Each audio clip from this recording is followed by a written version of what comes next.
Quintus Servilius Caepio, Consul 106 BCE, and Gnaeus Mallius Maximus, Consul 105 BCE. Quintus Servilius Caepio came from a distinguished aristocratic house and was primarily distinguished by his overweening pride in his heritage. He was granted a proconsulship in 105 to work with the newly elected consul, Gnaeus Mallius Maximus. Mallius is not known outside of the context of the Battle of Arausio, but it is clear that there was some doubt about his abilities in Rome when he was sent north instead of his newly elected colleague, who actually had a military reputation. Such was the will of the gods, as expressed by the appointment of consular assignments by lot. While Gnaeus Mallius was still wrapping up the Jugurthine War in Africa, a Gallic threat was building on the borders of Transalpine Gaul. Due to Rome being sacked in 387 BCE by Gauls and very nearly eliminated, Rome had a deep-seated fear and pathological hatred of the Gauls. Caepio's force was protecting the border, but the barbarians did not strike while he was in office. In 105, when Mallius arrived and joined Caepio with another army, they were in southern France, still waiting for an attack. Consuls always outranked proconsuls, but in this case Caepio decided not to subordinate himself to a man whom he regarded as his social inferior.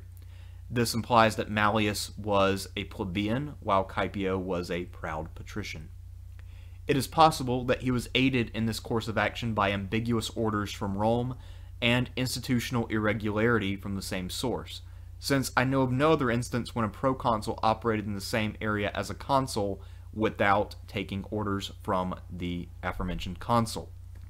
The two forces were encamped near Arausio on the Rhone River, but were on the opposite banks. After a minor legate was captured and killed by the Cimbri, Mallius finally managed to convince his stubborn colleague to withdraw to the near side of the Rhone.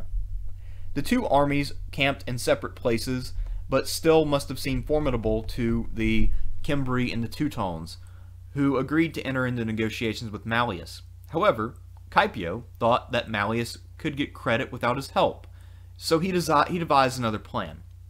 Commanding just his portion of the force, which was the smaller half, Caepio launched an attack across the Rhone against the entire barbarian force, which we are told numbered 200,000 strong. The total Roman force was said to have been about 80,000, although this seems a bit excessive.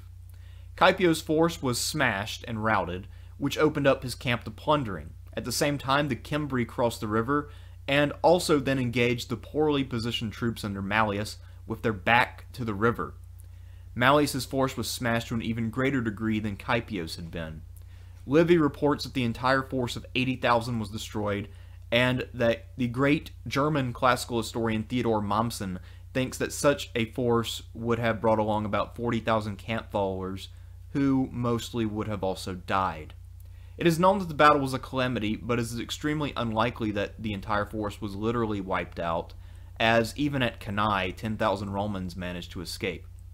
In the immediate aftermath, there was a great political crisis in Rome, and there was wrath interlaced with the general panic. Marius was elected to yet another consulship, despite the fact that it was considered unconstitutional to hold two consecutive consulships. Both commanders were regarded as utter failures, and both spent the rest of their lives in exile. In Caepio's case, we know that the fine assessed against him was an inordinate amount larger than the Roman treasury itself, so he lived out his remaining days in exile at Smyrna. The sentences against Caepio and Mallius were highly unusual, since it was the normal practice of the Romans to blame military debacles on the cowardice of soldiers rather than the incompetence of the commanders. It seems that their failure to cooperate, Caepio's insubordination, and Mallius's inept deployment of his army were enough to move the Senate to anger and break their normal practice of working toward elite consensus, even at the expense of ignoring reality. More important than the fates of these two piss-poor generals, however, are the numerous military reforms that resulted from the catastrophe at Arausio. Marius now faced the worst military crisis since Cannae, and had to reform Rome's military system from the bottom up. The annual drafts of men depended on small farmers being eligible for service and holding enough land to provide their own arms.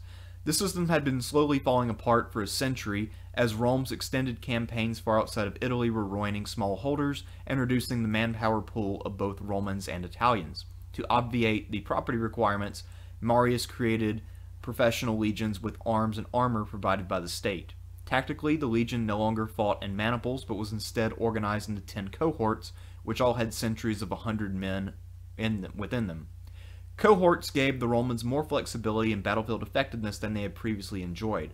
Professional legions, however, proved to be more loyal to their commander than to the state, which was the primary reason why the Roman Republic later fell into several civil wars. 5 out of 6 of Marius' consecutive consulships were spent in northern Italy and southern Gaul, shattering the Gallic threat that Caepio and Mallius had unleashed due to their ineptitude. Caepio had a son named Quintus Servilius Caepio the Younger. His son's career was also one of aristocratic arrogance, as he spent most of his career opposing the spread of Roman citizenship to the Italians and then served as a mediocre general in the Social War. It is a testament to the indestructibility of aristocratic houses in Rome that the younger Caepio had any career at all after his father proved to be one of the worst generals in history, not just Roman history, history. Caepio's granddaughter Servilia was the mother of the assassin Brutus and the probable lover of Julius Caesar.